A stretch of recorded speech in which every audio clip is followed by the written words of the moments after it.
सभी को मेरा नमस्कार और मैं आप सभी का हार्दिक स्वागत करती हूँ अपने यूट्यूब चैनल सम्यक ज्ञान में। और आपके परिवार वालों को ढेरों सारी बधाइयाँ मेरी तरफ से होली की। और सभी को होली के रंग बिरंगे रंगों से आपके घरों में खुशियाँ भर जाएं, मैं ऐसा आशा करती हूँ, ऐसा प्रार्थना करती हूँ। आप सभी रंगों के साथ खुशियाँ लेकर आएँ और अपने स्वास्थ्य का भी ध्यान रखें, क्योंकि महामारी हमारी इसी टाइम अभी प्रचलन में भी है और महामारी से अभी काफ़ी परेशानी देखने को मिल रही है। तो एक नए टॉपिक के साथ आज फिर उपस्थित हुए हैं। नया टॉपिक है आज हमारा क्रिया, और क्रिया के बारे में जानेंगे और पढ़ेंगे विस्तार से। तो चलते हैं आज हम नए टॉपिक की तरफ अपने। तो नया टॉपिक है आज हमारा क्रिया।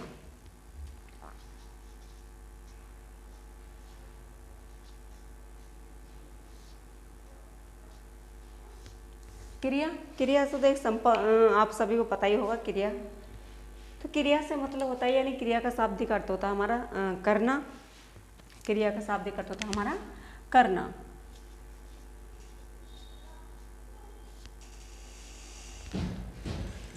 क्रिया जो दैनिक कार्य जो दिनचर्या हमारी होती है पूरे दिन की, उसमें जो हम कार्य करते हैं, जो समय हमारा कार्य करने में निकलता है, वो सब करना ही हमारा क्रिया कहलाता है ना। जो हम पूरे दिन की जो समय हमारा रहा है, वो दिनचर्या पूरे दिन की रही, जो कार्य हमने किया है उसमें वो सब करने वाला काम जो होता है हमारा सब क्रिया कहलाती है। क्रिया वह शब्द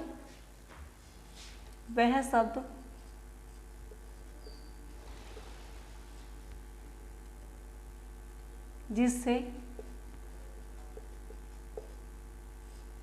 किसी कार्य का करना या होने का बोध हो,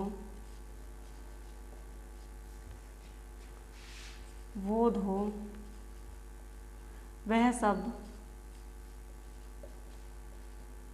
क्रिया कहलाता है।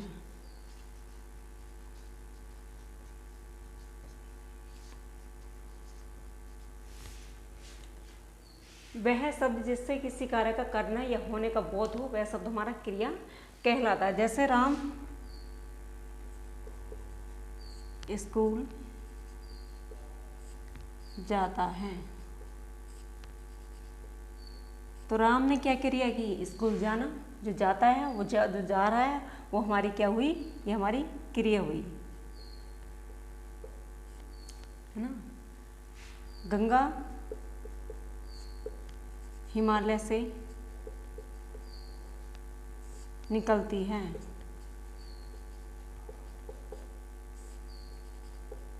गंगा हिमालय से अलग हुई है, तो जो एक निकलने का जो उसने काम किया है, जो अलग होने का काम किया है, वो हमारा क्रिया, ये निकलना हमारा क्रिया कहलाती है।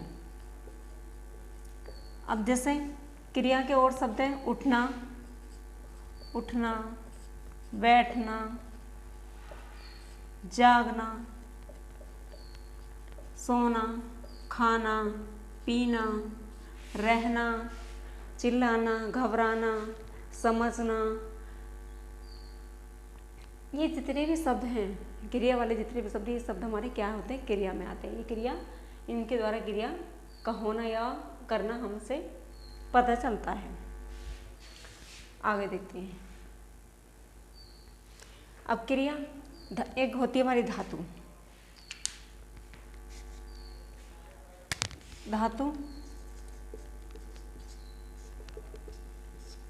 क्रिया के मूल रूप को हम क्या कहेंगे? धातु कहेंगे।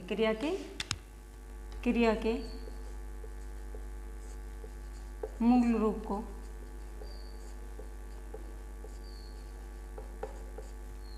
धातु कहते हैं।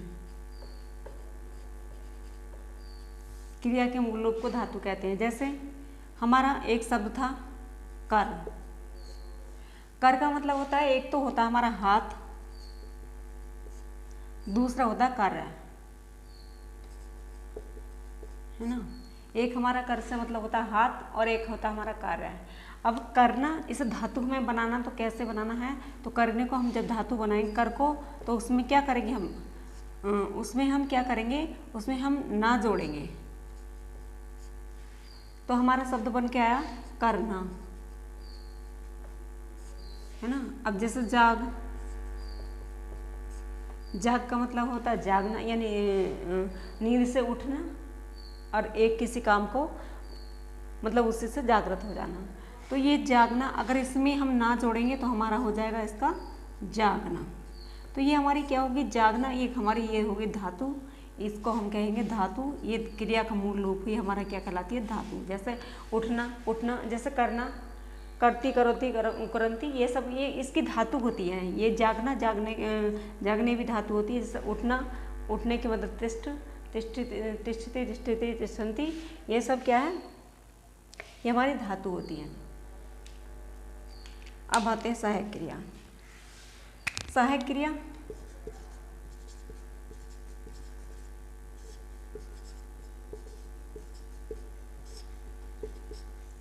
यहाँ तक आपको समझ में आया होगा। आगे देखते हैं सहायक क्रिया के बारे में। सहायक क्रिया जो हमारे कार्य को करने में सहायता प्रदान करती है, जो हमारे कार्य को करने में एक सहायता हमें मिलती है, उससे हमारे कार्य में बढ़ोतरी होती है और क्रिया हमारी करने में आसान हो जाती है। तो उसी को क्या बोलेंगे हम, सहायक क्रिया बोलेंगे।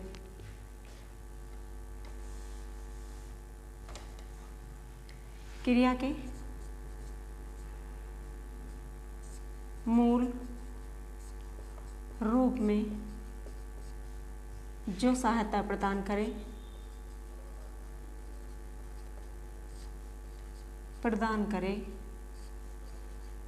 उसे हम क्या कहेंगे, सहायक क्रिया। उसे सहायक क्रिया कहेंगे।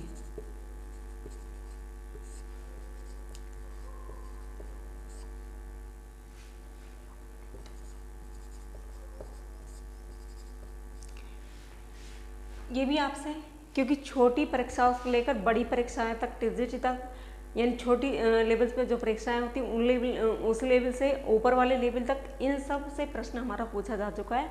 परीक्षा में आपको देखने को मिल जाएगा, किसी भी आप प्रश्न पत्र को उठाकर देख लें, यहाँ से आपको एक प्रश्न जरूर मिल जाएगा। तो ये इंपॉर्टेंट चीज़ें हैं, महत्वपूर्ण चीज़ें हैं, आपको उसको ध्यान में रखना। और सहायक क्रिया के बारे में आपसे पूछा जाए कि इसमें कौन सी क्रिया है, तो सहायक क्रिया से भी आपको क्रिया के मूल रूप में जो सहायता प्रदान करती है हमारी, वो क्या कैसे कहलाती है, हमारी सहायक क्रिया कहलाती है। जैसे कि राम ने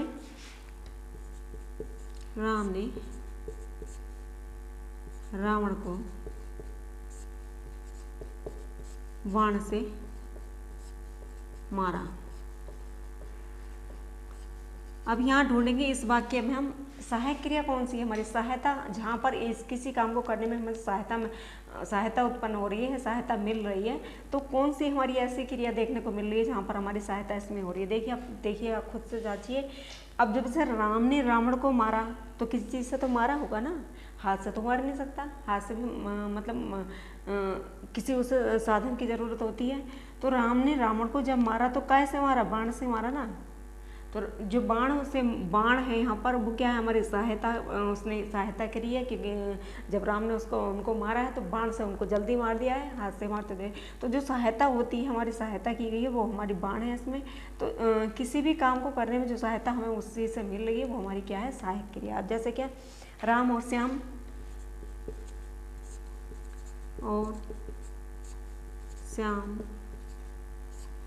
विद्यालय जाते हैं। तो राम और श्याम विद्यालय जाते हैं। अब अकेले राम भी तो जा सकते थे विद्यालय, या फिर अकेले श्याम भी जा सकते थे विद्यालय। अब दोनों क्या हुआ, इन दोनों ने साथ किया अपना, साथ मतलब एक दूसरे को सहयोग मिला, यानी उन्हें सहायता मिली एक दूसरे को साथ में जाने की। तो जब जहाँ पर सहायता दी जा रही हो, जहाँ पर सहायता की जा रही हो क्रिया के मूल रूप को, तो वहाँ हमारी कैसे होती है, वहाँ पर हमारी सहायक क्रिया होती है। मैं समझ से यहाँ तक आपको समझ में आया होगा। चलते हैं आगे, चलते हैं।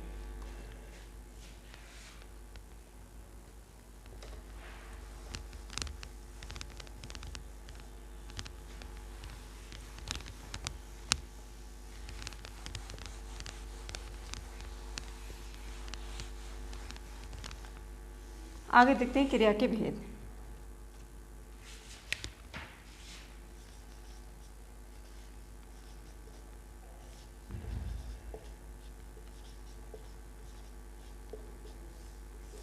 क्रिया के भेद। क्रिया के दो भेद हैं, एक अकर्मक क्रिया, दूसरी सकर्मक क्रिया। अकर्मक क्रिया, अगर आपसे पूछा जाए क्रिया के कितने भेद होते हैं, तो क्रिया के दो भेद होते हैं।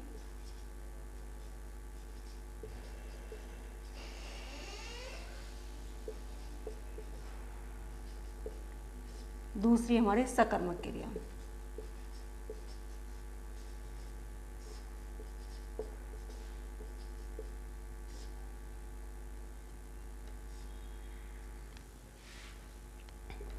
अकर्मक क्रिया वो होती है जहाँ पर कर्म की हमारी आवश्यकता नहीं होती है, जहाँ पर कर्म की आवश्यकता ना हो, जहाँ कर्म की आवश्यकता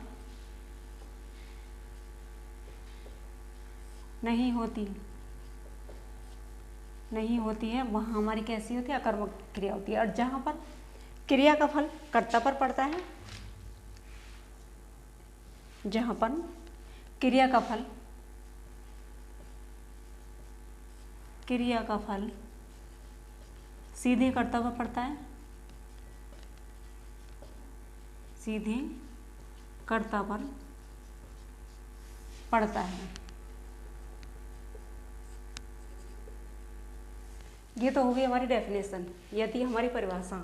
क्योंकि जहाँ पर कर्म की आवश्यकता नहीं होती, यानी क्रिया में जहाँ पर कर्म की आवश्यकता नहीं होती है और क्रिया का फल जो होता है हमारा सीधे कहाँ पर पड़ता है, कर्ता पर पड़ता है। जैसे कि अभी मैं उदाहरण के तौर पर दूंगा आपको, जैसे मोहन हंसता है, मोहन हंसता है,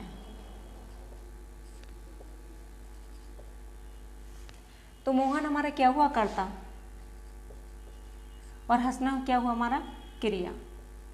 अब यहाँ पर कर्म नहीं है, है ना, तो सीधा क्रिया का जो फल हमारा कहाँ पड़ रहा है, सीधा हमारा कर्ता पर पड़ रहा है। यहाँ पर क्रिया जो हमारी की जा रही है वो कर्ता के द्वारा की जा रही है, तो सीधा प्रभाव कहाँ पर पड़ रहा है, कर्ता पर पड़ रहा है।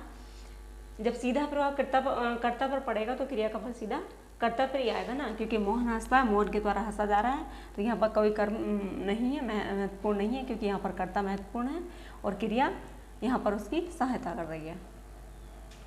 तो मोहन हंसता है, और जैसे देखते हैं बच्चा रोता है, बच्चा रोता है, तो जो काम क्या है वो बच्चे ने किया है, रोने वाला काम जो हो रहा है बच्चे के द्वारा, वहाँ पर क्रिया, ये वाली क्रिया है, यहाँ हमारा कर्ता है, तो सीधा प्रभाव हमारा कहाँ पड़ रहा है, कर्ता पर पड़ रहा है। यहाँ पर क्रिया का फल सीधा हमारा कर्ता पर पड़ रहा है। दूसरा देखते हैं अकर्मक क्रिया, सकर्मक क्रिया, सॉरी।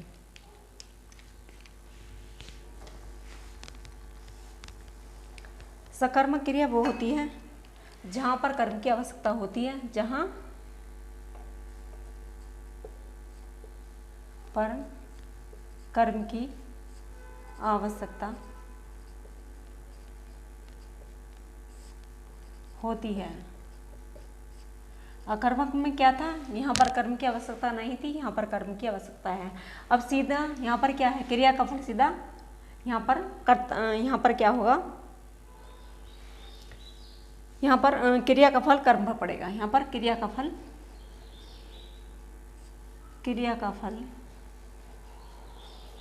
कर्म पर पड़ता है। यहाँ पर क्या हुआ था, क्रिया का फल सीधा हमारा फल कहाँ पर, कर्ता पर पड़ रहा है, लेकिन यहाँ पर क्रिया का फल हमारा कर्म पर पड़ेगा। जैसे क्या, राम फल खाता है। अब राम ने क्या किया, कर्म किया। कर्म कौन सा किया, फल खाने का। यहाँ पर हमारा ये कर्ता था, राम ने क्या खाया, फल को खाया। फल उसने क्या किया, काम किया, ये हमारा कर्म है, ये हमारी क्रिया है। अब जब काम कर रहा है वो क्या कर रहा है, काम कर रहा है फल खाने का, तो फल जो क्रिया का सीधा कहाँ पड़ रहा है, प्रभाव कर्म पर पड़ रहा है ना, क्योंकि राम के द्वारा फल खाया जा रहा है ना, राम के द्वारा फल खाया जा रहा है, तो क्या हो रहा है, कर्म हो रहा है। कर्म क्रिया का सीधा प्रभाव हमारा कहाँ पड़ रहा है, फल पर पड़ रहा है। जैसा सीता गीत गाती है। तो सीता क्या कर रही है? गीत गा रही है, वो भी अपना कर्म कर रही है। सीता के द्वारा जो गीत गाया गया वो भी एक कर्म है। तो इसलिए यहाँ पर भी क्या हो, क्रिया का सीधा प्रभाव कहाँ पर पड़ा है? यहाँ पर कर्म पर पड़ा है। अगर ये नहीं होती, गीत नहीं होता, तो फिर सीधा कर्ता पर पड़ता ना। सीधा अगर गीत नहीं होता, यहाँ पर हमारा कर्म नहीं होता, तो हमारे अकर्मक क्रिया में हो जाता, क्योंकि क्या होता है, क्रिया का फल सीधा कर्ता पर पड़ रहा है। अब लेकिन यहाँ पर कर्म है, तो क्रिया का सीधा प्रभाव हमारा कहाँ पड़ रहा है? यहाँ पर कर्म पर पड़ रहा है। ये बात में आपकी समझ में आई होगी, मैं समझती हूँ। आगे चलते हैं। इसके भी दो भेद होते हैं। सकर्मक क्रिया के दो भेद हैं। एक कौन सा है? एक कर्मक, दूसरा द्विकर्मक।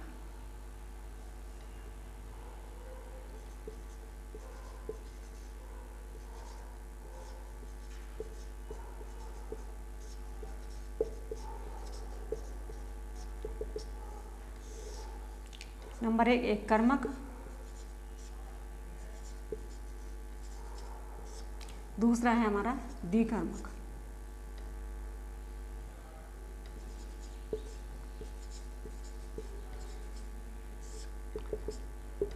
एक इनसे शब्द को लिखने से आपको पता चल गया हो, एक कर्मक यानी दो कर्मक, एक कर्म जहाँ पर एक कर्म हो, द्विकर्मक जहाँ पर दो कर्म हो।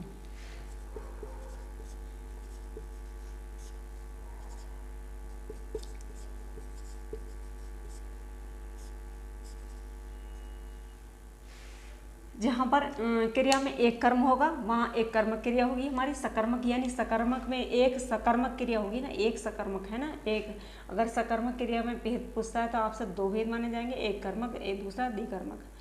और इसी में पूछेगा, अब जैसे मैं आपको समझाती हूँ। कुत्ता रोटी खाता है, कुत्ता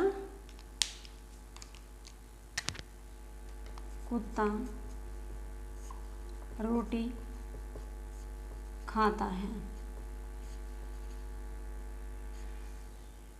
आपसे पूछ लेगा इसी वाक्य को देकर कि यहाँ पर वाक्य में कौन सी क्रिया है, तो आप बताएंगे सकर्मक क्रिया है। अगर पूछ लेगा, इसी में पूछ लेगा तो सकर्मक क्रिया का कौन सा रूप है ये, यानी आपसे पूछेगा सकर्मक क्रिया का कौन सा रूप है, तो आप बताएंगे एक कर्मक,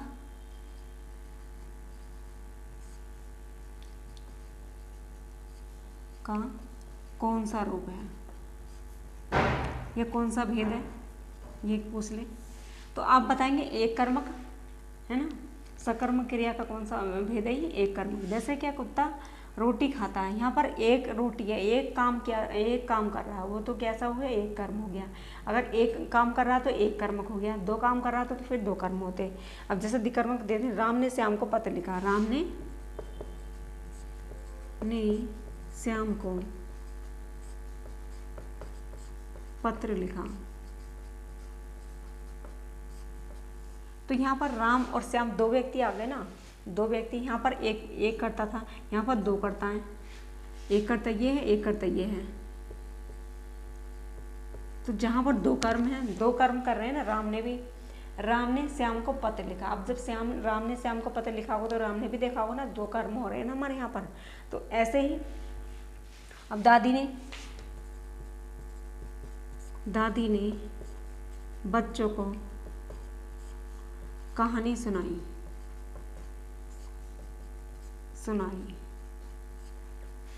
अब बच्चे यहाँ पर एक पर्सन हमारा, एक कर्ता कौन है? एक पर्सन हमारा दादी है, दूसरा पर्सन हमारा कौन है? बच्चे है। तो एक कर्ता हमारा दादी है, दूसरे कर्ता हमारा बच्चे है। तो दो कर्ता जब मैं जहाँ पर दिखाई दे तो कैसा होगा? वो द्विकर्मक होगी। कैसी? सकर्मक क्रिया हमारी द्विकर्मक होगी, है ना। अगर इसे कैसे कह सकते? सकर्मक क्रिया द्विकर्मक होगी। आगे चलते हैं।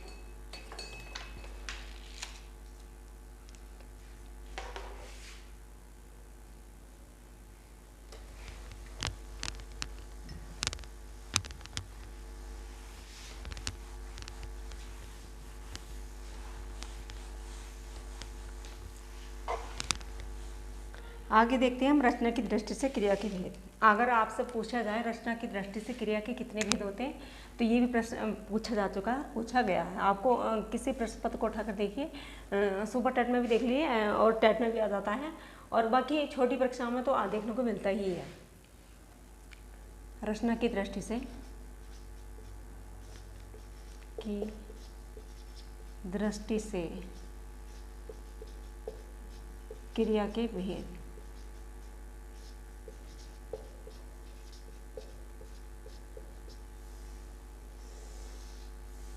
तो रचना की दृष्टि से क्रिया के कितने भेद होते हैं? तो होते हैं 5 भेद। अब जैसे क्या, नंबर 1 सामान्य क्रिया,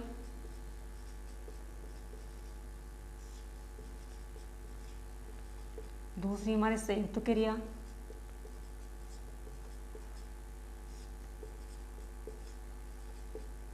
तीसरी हमारी नाम धातु क्रिया, चौथी हमारी प्रेरणार्थक क्रिया,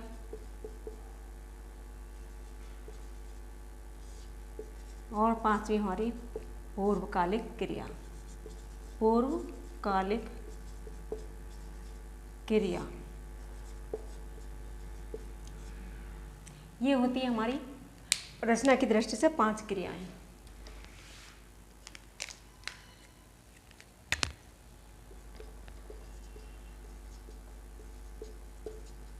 ये हमारी कौन सी है? रचना की दृष्टि से हमारी क्या है? 5 क्रियाएं, है ना। अब जैसे सामान्य क्रिया में देखेंगे हम, सामान्य क्रिया हमारी कैसी होती है? सामान्य क्रिया जिस वाक्य में एक मूल धातु से बनी क्रिया का प्रयोग हम करते हैं वो हमारी कैसी होती है? सामान्य क्रिया होती है। जैसे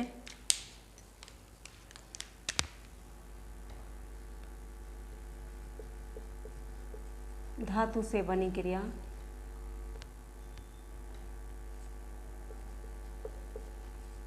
बनी क्रिया कैसी होगी? हमारी सामान्य क्रिया होगी। जैसे क्या, मोहन आया, उदाहरण पर देख लेते हैं। मोहन आया, आया, है ना। श्याम गया, तुम कब आए? मैं कल जाऊंगा।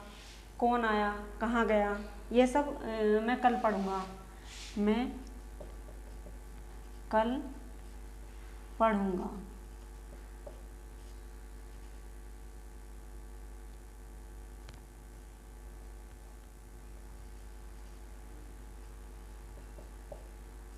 ये शब्द क्या है हमारे? कैसे हैं? ये सब हमारे सामान्य क्रिया में आते हैं। अब देखते हैं संयुक्त क्रिया। संयुक्त क्रिया 2 शब्दों से मिलकर जो क्रिया बनेगी हमारी, 2 शब्दों से मिलकर, 2 या 2 से अधिक, ये कह सकते हैं 2 या 2 से अधिक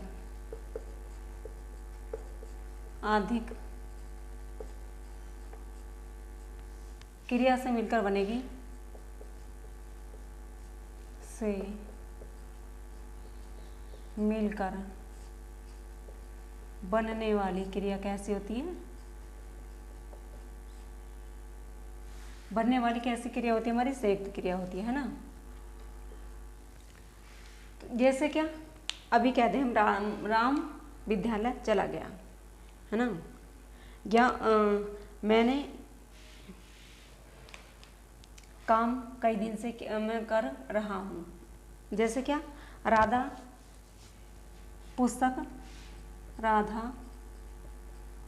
पुस्तक पढ़ चुकी है।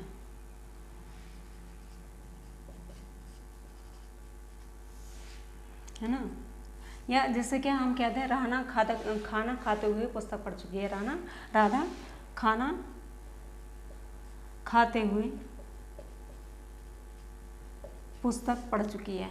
अब 2 काम हो रहे हैं यहाँ पर, पुस्तक भी पढ़ रही है, वो खाना भी खा रही है। जहाँ पर 2 या 2 से अधिक क्रियाएं मिलकर हमारी क्या होती हैं, जहाँ पर हो रही होती है वहाँ हमारी कैसी होती है? हमारी संयुक्त क्रिया होती है। अब नाम धातु को देख लेते हैं। जैसे नाम धातु में जैसे संज्ञा, सर्वनाम, विशेषण,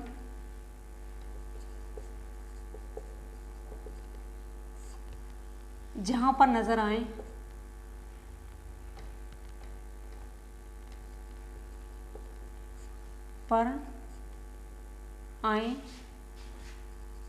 वो कैसी होती है? हमारी नाम धातु होती है। जिस धातु में, जिस क्रिया में, नाम धातु वाली क्रिया में अगर संज्ञा, सर्वनाम और विशेषण हमें देखने को मिल जाए, वहाँ पर कैसी होगी? हमारी नाम धातु क्रिया होगी। जैसे अगर मैं कह दूँ हाथ, तो इसका जो हाथ हमारा क्या हुआ? एक विशेषण था ना हमारा, है ना, संज्ञा थी, सॉरी, संज्ञा अब उसको कह दे हथियाना, हथियाना, है ना। ये सब क्या हो गया हमारा, ये हथियाना। इसी से हमारा दूसरा नाम बन गया एक और, हथियाना से। तो ये जो इससे हथियाना हमारा क्या बन गया, विशेषण बन गया हमारा। यहाँ पर ये हो गया हमारा विशेषण, है ना। तो जहाँ पर क्या होगा, संज्ञा, सर्वनाम और विशेषण ये सब तो देखने को मिलते हैं हमारे, तो वहाँ हमारी कैसी होती है, नाम धातु होती है। जैसे लात लतियाना, बात बतियाना, गरम गरमाना, आप अपनाना, ये सब क्या है, आप अपनाना।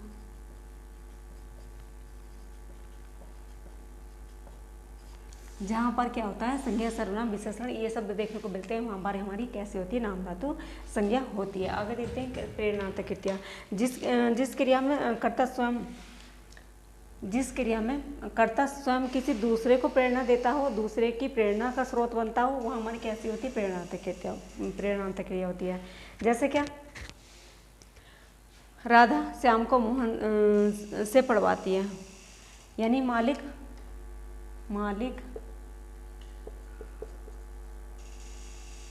मोहन से कपड़े धुलवाता है। मालिक मोहन से कपड़े धुलवा रहा है, तो वो क्या कर रहा है, प्रेरणा दे रहा है। किसको, मोहन, मालिक मोहन को कपड़े धोने की प्रेरणा दे रहा है कि भाई मेरे कपड़े धुल दे, मेरे कपड़े धो दो। तो ये जो प्रेरणा दे रहा है उसको कह रहा है एक तरह से। तो वो जो प्रेरणार्थक क्रिया हमारी दिखाई दे रही है यहाँ पर, ऐसे मोहन से कपड़े धुलवाना, ये हमारी क्या है, प्रेरणार्थक क्रिया है। ये वाली क्रिया जो होगी हमारी, ये प्रेरणार्थक क्रिया कहलाएगी। अगर आपसे यही वाक्य देकर पूछा जाए तो इसमें प्रेरणार्थक क्या है, तो प्रेरणार्थक हमारा धुलवाना है, क्योंकि प्रेरणार्थक क्रिया यहाँ पर क्योंकि वो किसी को प्रेरणा के अनुसार कह रहा है, क्योंकि किसी से जोड़ देकर कह रहा है, वो क्या है कि मालिक मोहन से कपड़े धुलवाता है ना। दूसरे जैसे कह दें हम, अध्यापक बच्चों से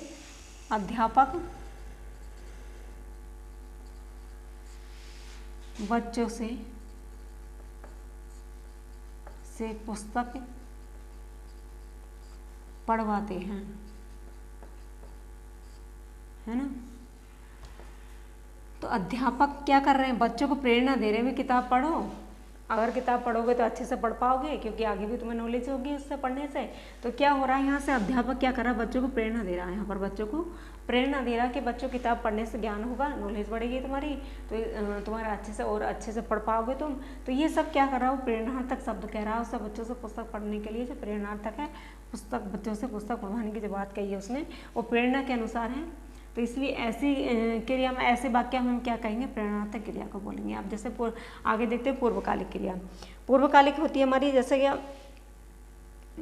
अब इसमें भी दो तरह की, प्रेरणार्थक क्रिया भी दो तरह की होती है, एक द्वितीय प्रेरणार्थक और तृतीय प्रेरणार्थक।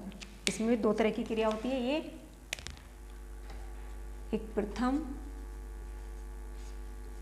प्रेरणार्थक, दूसरी द्वितीयक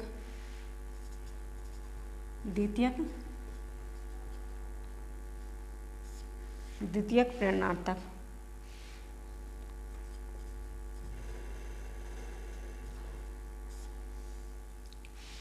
इसमें दो तरह की, अगर आपसे पूछा है प्रेरणार्थक क्रिया कितनी तरह की होती है, तो दो तरह की होती है, प्रथम प्रेरणार्थक, द्वितीय प्रेरणार्थक। प्रथम प्रेरणार्थक से आपसे महसूस हो गया, जिसमें प्रथम एक प्रेरणा दी गई हो, जिसमें दो प्रेरणा दी गई हो, वो कैसी होगी हमारी, जिसमें एक प्रेरणा हो, यानी कोई भी सब एक वाक्य हमारे एक, जिसमें एक प्रेरणा नजर आए। जैसे यहाँ पर अभी क्या हुआ, एक प्रेरणा थी यहाँ पर। अगर द्विप्रेरणा, जैसे दो प्रेरणा में कहा जाए, जैसे माँ नौकर से खाना बनवाती है, माँ नौकर से। द्वितीय में कहा जाएगा जैसे माँ नौकर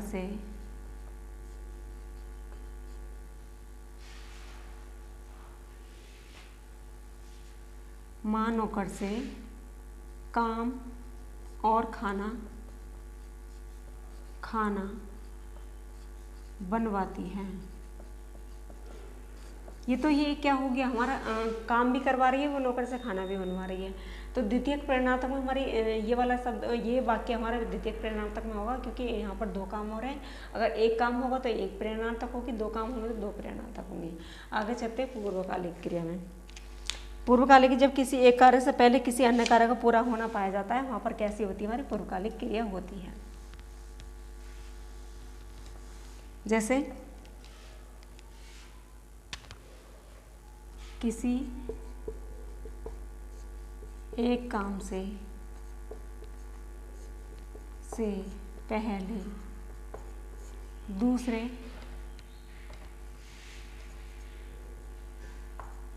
काम का पूर्ण होना पाया जाता है, वह कैसे होती है हमारी पूर्वकालिक क्रिया होती है। यानी जिस वाक्य में मुख्य रूप से क्रिया से पहले यदि कोई काम हो चुका है तो उसे पूर्वकालिक क्रिया कहेंगे। जैसे पूर्वकालिक क्रिया के साथ हम क्या करेंगे, इसमें कर प्रत्यय लगा होता है, इसमें क्या होता है, कर प्रत्यय लगा होता है। जैसे क्या, जैसे आपसे कह जाए हंसना,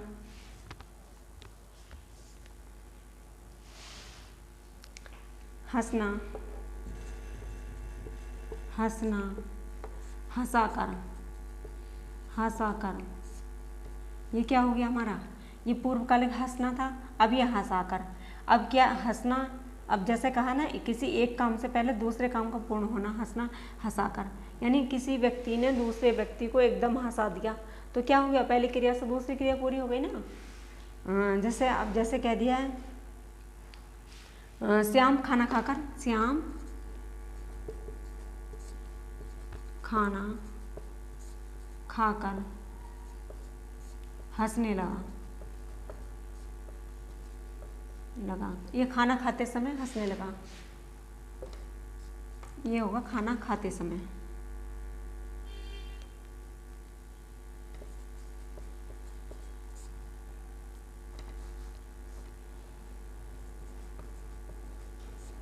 हंसने लगा।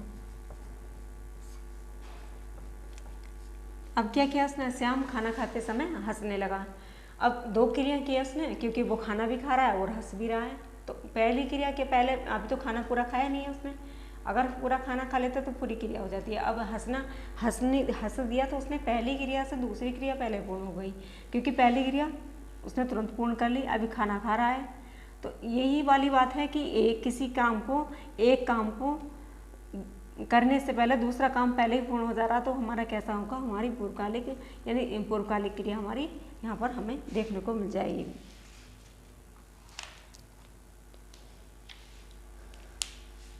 तो ये मैं समझती हूँ ये आपको समझ में आया हुआ। रचना की दृष्टि से हमारी क्रिया के 5 भेद थे, सामान्य क्रिया, संयुक्त क्रिया, नाम धातु क्रिया, प्रेरणार्थक क्रिया, पूर्वकालिक। ये भी आपसे पूछा जा चुका है, TGT में भी पूछा जा चुका है और अन्य परीक्षा में भी आपसे पूछा जा चुका है। तो ये वाला टॉपिक बहुत महत्वपूर्ण था, आपको अच्छे से याद भी रखना होगा। और आज की वीडियो में बस इतना ही, और कल मिलेंगे एक नई वीडियो के साथ।